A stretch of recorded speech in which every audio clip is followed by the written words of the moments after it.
is in four-part, Part 1, Part 2, Part 3, and Part 4. Now look at Part 1. Part 1. You'll hear two university students planning a computer programming lesson. First, you have some time to look at questions 1 to 4.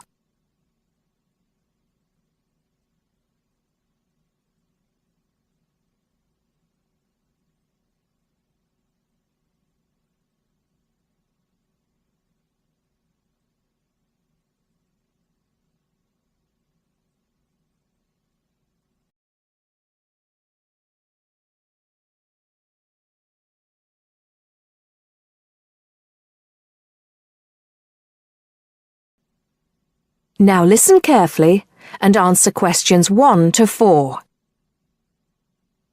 Hi, Hardeep. Is now a good time for us to plan that computer programming lesson we've been assigned? Hey, Dawn. I was just thinking about that, actually. Yes, let's get it out of the way now, shall we? I've got the instructions here. So, it says, design a 45-minute lesson for a class of 16 teenagers where they learn how to write a simple computer program in BASIC. Now, I know, of course, that BASIC is the computer language people used to use back in the 1980s when they wrote programs on microcomputers, but I'm not sure I feel very comfortable teaching anyone about it. Well, I did a bit of research yesterday and found out quite a few things, so I think we'll be okay. Great. So, what do you have in mind? Well, I think we should presume that none of the kids will know anything about BASIC. So why don't we start with a short multiple-choice quiz? It could focus on things like what BASIC is, what the letters stand for, when people used it, things like that. That sounds good. I guess it shouldn't take long. Just the first 5 minutes of the lesson, something like that. I don't think we should make the students do it on their own, though. That'd make it too much like a test. Shall we let them do it in twos so they can discuss their choices? Yes, good idea. Then we'll go through the answers with them as a whole group. Good. What next? Well, I've had an idea for the program they could write. I'll tell you about that in a minute. I think the key thing is, though, that before they actually sit at their computers, and I think we should presume that they're doing this lesson in a computer room, they make a flow chart of what they want the program to do. That's usually the best way to start writing a program. This flow chart will show all the different stages of the computer program, right? Exactly. It's probably best if the teacher stands at the board and everyone works on that together. Yes, otherwise they'll all come up with different flow charts and it'll get confusing. Precisely. I imagine making the flowchart will take about 15 to 20 minutes. Then they use that to write their computer program. Well, actually, I think there's a stage before that. You see, the flowchart will be in English. They're going to need to be taught a few basic commands so they can write their computer program. Now I'm getting out of my depth. What kind of thing would that be? Well, for example, when you want text to appear on the screen, the command is print in capital letters, followed by the text you want to appear in double inverted commas. Oh, yes. I think I've seen that before. Right. So they'll need to be taught 5 or 6 commands before they use them to write their program. Okay, so how shall we do that? With the teacher talking to the whole class again? Well, we could, but it might be more fun to make it more like a competition, where there are a few teams competing against each other. Each team has maybe 4 or 5 people in it, and they have to do some kind of matching task. You know, they match the command print with to make text appear on the screen, something like that. That sounds good. Teenagers love competing with each other. Exactly. And then, for the final part of the lesson, they use their flowchart and the commands they've learned to produce the program. Let's presume, shall we, that there are 8 computers in the room, so that's 2 students for each computer. That sounds reasonable.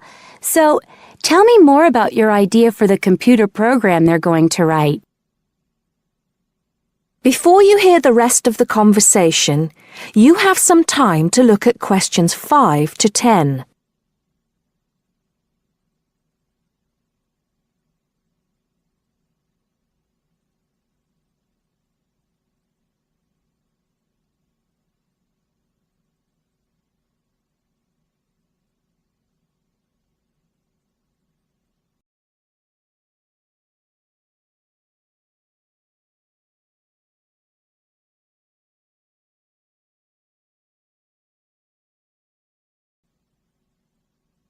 Now listen and answer questions 5 to 10. Okay, so it's a very simple program. I've actually written it down here so we can go through it together. Okay, so the first line says 10 CLS. What on earth does that mean? Well, every line of a basic computer program starts with a number. They usually go up in tens, so the first line is 10, the second 20, and so on. And CLS is the command we use in BASIC to clear the screen. Oh, I see. So that's just telling the computer to start with a blank screen. Exactly. Then we move on to the next line. So this one says 20, print, guess a number between 1 and 10.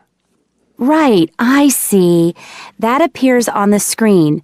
It's not that difficult, is it, when you get the hang of it? Let's see if I can work out the next one. 30, input I. Oh, not sure about that. Well, all that's saying is that the person playing types in a number. Input is the basic command for type in, and I just means any number you like. Oh, okay. Then what happens next depends on what the number is. So we've got 40 if I is less than 1, or if I is greater than 10. Then print. Bad choice. Right. So if they type, say, 0 or 11, that appears on the screen. Exactly. And then this next line takes them back to where it asks them to type in a number between 1 and 10. That's line 50. I see. And line 60 says, if I equals 6, then print. Correct. Ah, okay. So if they've typed 6, they've got it right. And if they haven't typed 6, which is the next line, then try again comes up on the screen, and that takes them back to where they choose another number. It's clever. Well done.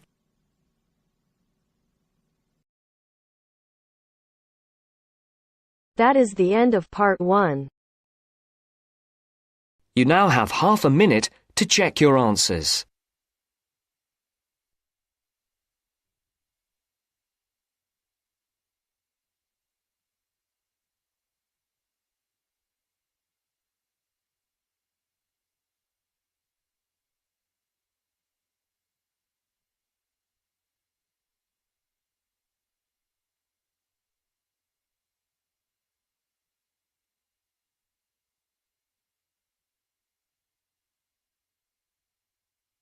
Part 2.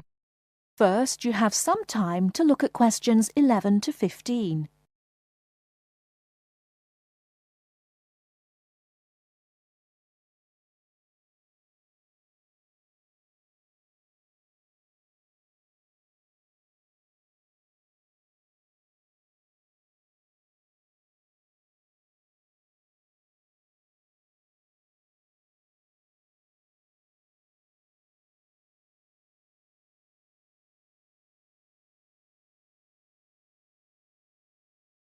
Now, listen carefully and answer questions 11 to 15.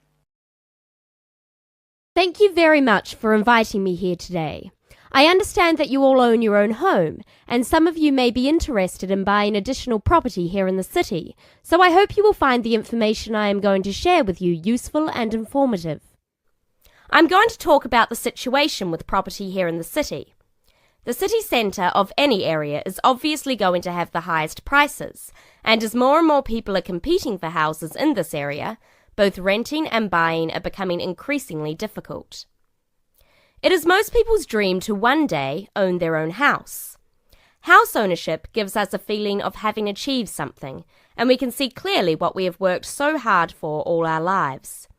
It can give us a sense of security for our old age and a knowledge that we will hopefully have something to pass on to our children. However, buying a house, particularly for first-time buyers, is becoming more and more difficult, not only due to increasing prices, but also because of the need for a substantial deposit. For younger people, buying their first home is very difficult and often impossible.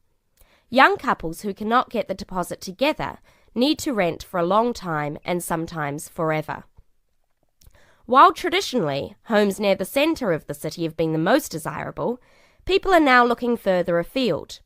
This has happened for a number of reasons, the main one being that our style of work is changing, along with that of other countries such as the USA. In certain professions, for example sales and computing, it is no longer necessary for people to be based in an office full-time.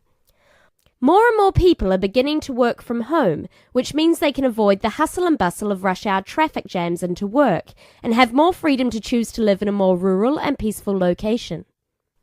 My company deals with finding property for both purchasers and renters in the city area. One of my main roles within the company is to find investment properties for people who wish to plan ahead for their future.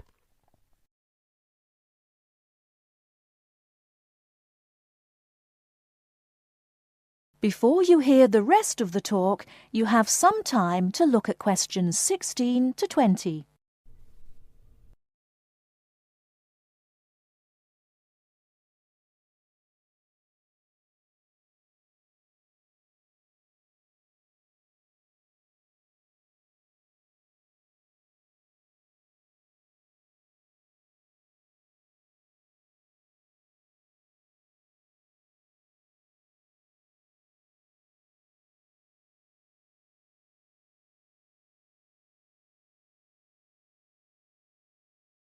Now listen and answer questions 16 to 20. An investment property is usually at the cheaper end of the market. People buy investment properties not to live in, but in addition to their own home in order to rent it out to other people. The advantage of putting your savings into property for the future is that you can be pretty certain that, as a long-term investment, your money will safely increase in value in line with inflation. Many people are turning to property investment instead of pension schemes, as we hear the horror stories of countries such as the UK, where people have invested all their lives into their pension schemes to find that now their money is relatively worthless. Houses automatically earn what is known as capital gains. That is, for every year you own the property, it becomes more valuable and often gives a better rate of interest on your money than most banks do. However, that is not to say there are no risks. There are people who buy property when the market is high and prices are inflated beyond their true value, only to find that when the housing market slows down, they are in a state of negative equity. Negative equity is a situation that arises when you owe more for the house than the house itself is worth. In short, the best advice is to be aware of the ups and downs of the housing market. Property investment, if handled correctly, can be enormously satisfying. I hope that this has given you an insight into the basics of the property market. Thank you for listening. Please raise your hand if you have any questions and I will try to be of assistance.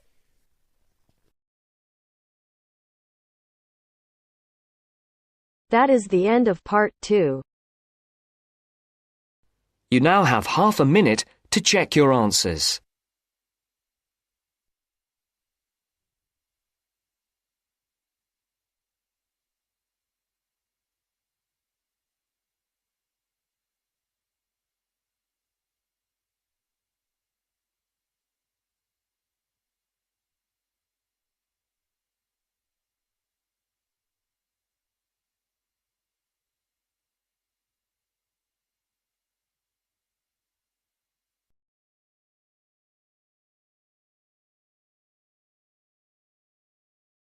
Now turn to Section 3.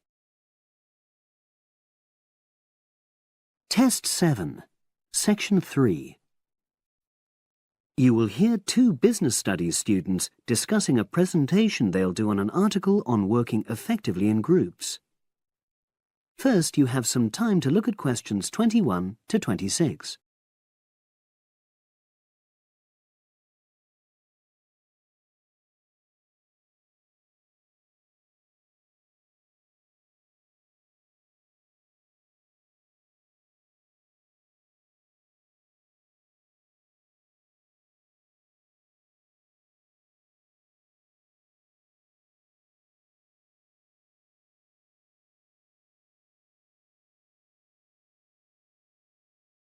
Now listen and answer questions 21 to 26. So, Brad, what did you think of the article on group work? Oh, hi, Helen. Yeah, it was pretty good, with helpful pieces of advice on how to make group work effective. I think we were lucky to be given such a straightforward text to present at the management skills seminar. Yeah. Actually, shall we discuss it now? Have you got time? Sure, it's only a 10-minute presentation, so we just need to explain and then give our views on the main points raised in the article. I'll jot down some notes. Right. So, there are 3 main sections. I suggest we start with listening. Yeah, effective listening in groups, because it's not something that's frequently covered on courses in our field. No, and we should say that in the presentation. Yeah, and also effective listening's pretty simple, you know. I don't think it's hard to learn. Well, people think it's easy, but in my experience, most of us tend to be very lazy listeners. Okay, I wouldn't argue with that. Something I do think we should emphasize is the power of the listener's posture, gestures, etc., in making speakers feel respected. Not that you're just waiting for them to finish before jumping in with your own ideas. Uh-huh. Okay, right. The next section is on goal setting. Let's make sure we're clear what the article says on this. Yeah. Well, firstly, it says that all group members must be given time to explain their own goals. That's it, yeah. And then, did it say that the whole group should agree on common goals? That's a bit too strong. It's more that everyone's agendas should be equally acceptable. But it does say that goals have to be realistic, you know... Achievable within a particular time? You've got it. That's really what the article's saying. There isn't really any point in having ideals if group members know they won't come to anything within a reasonable period. So, I think a summary covering those points will be enough for that part of the presentation, don't you? Yeah. Now, the last section is about conflict resolution. Actually, I thought it was the worst part of the article. Me too. I don't think it went into sufficient detail on the issue. Actually, I thought it devoted too much space to it, but that it was all rather boring, you know? It didn't mention some of the more radical theories. Absolutely.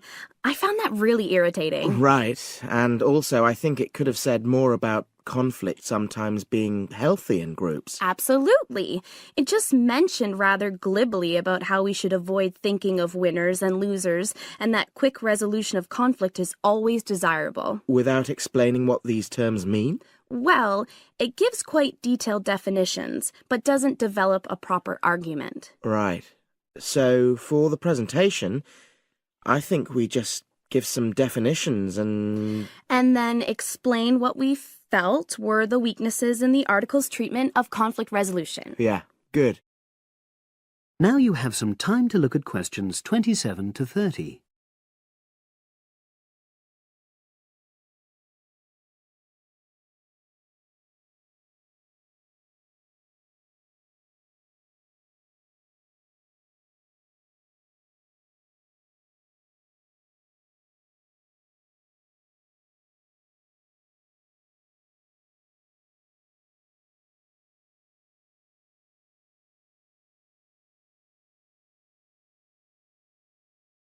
Now listen and answer questions 27 to 30.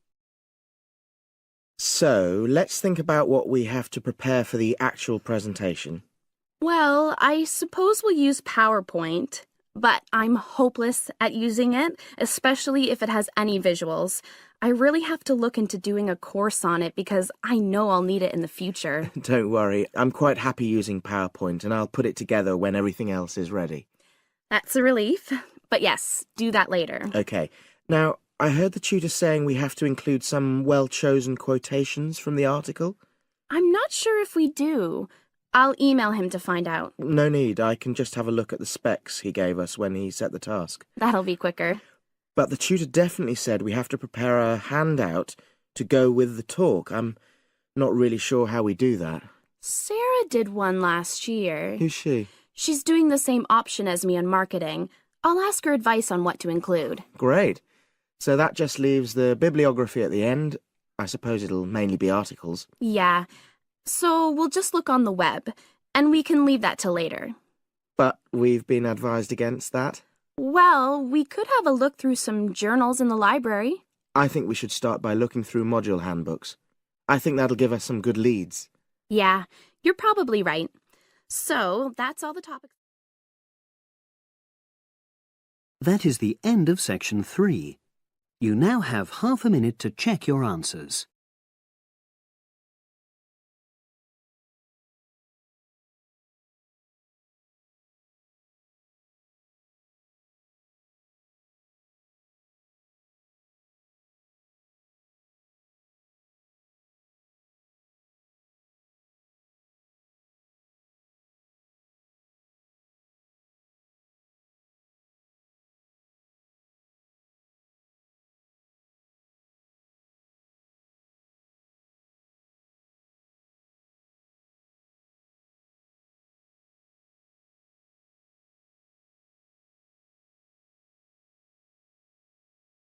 Part 4.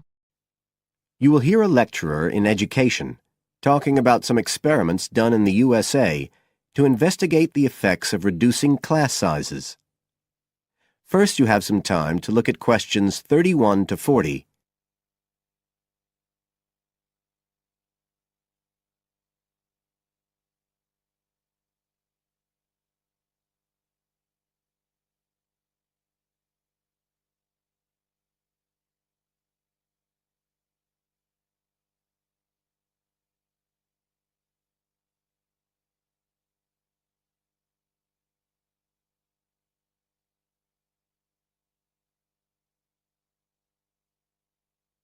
Now listen carefully and answer questions 31 to 40.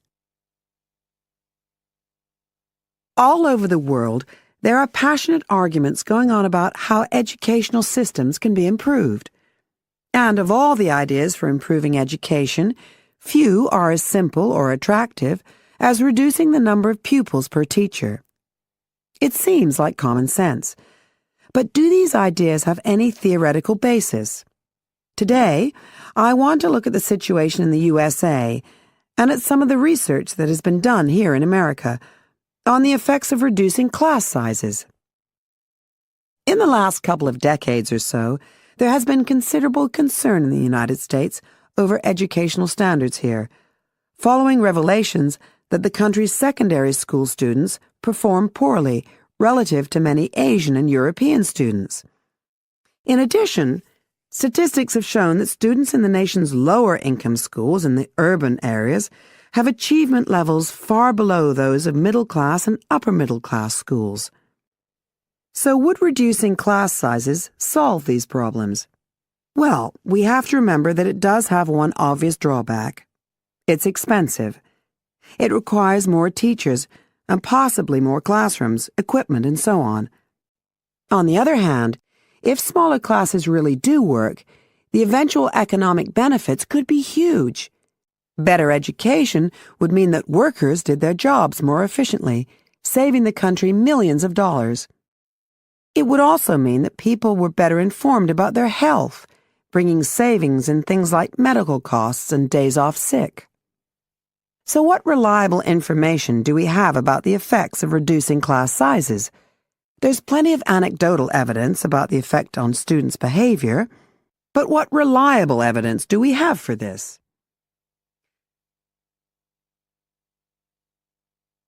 Let's have a look at 3 research projects that have been carried out in the USA in the last couple of decades or so.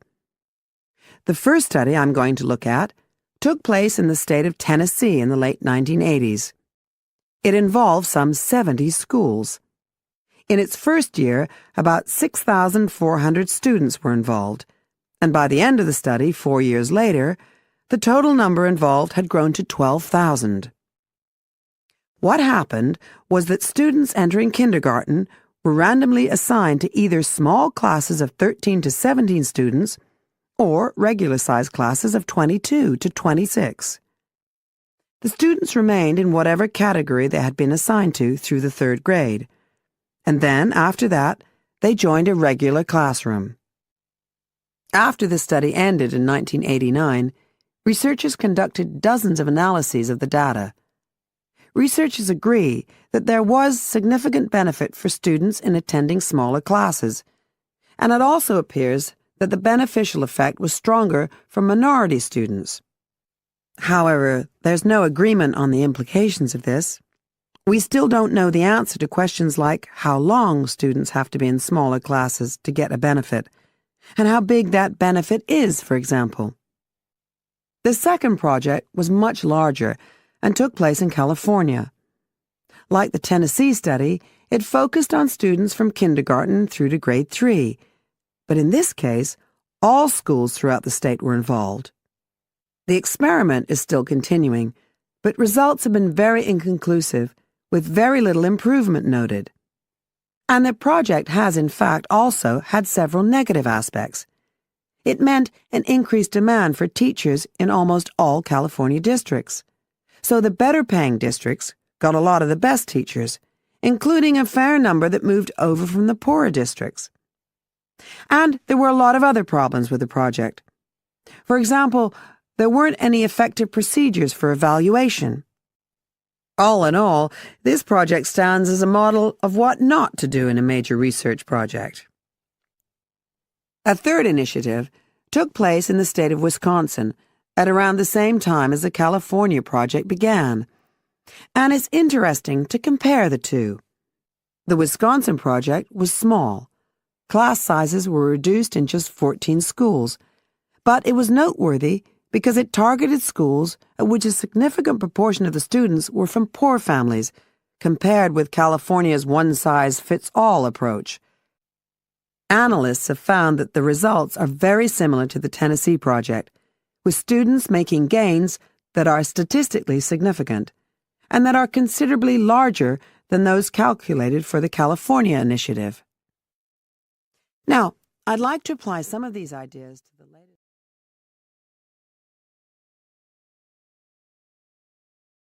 That is the end of part 4. You now have half a minute to check your answers.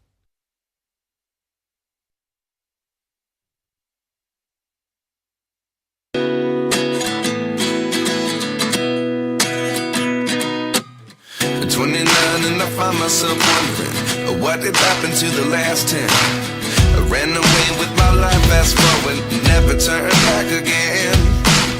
It's kind of funny that the more we pass time, the more we need to set the rewind. And 19 was the year I had to leave you, but now I'm seeing all the signs. Is this really happening? I can't believe it's true. I'm just as surprised as you. Is this really happening? I can't be too sure, but one day I'll be yours again.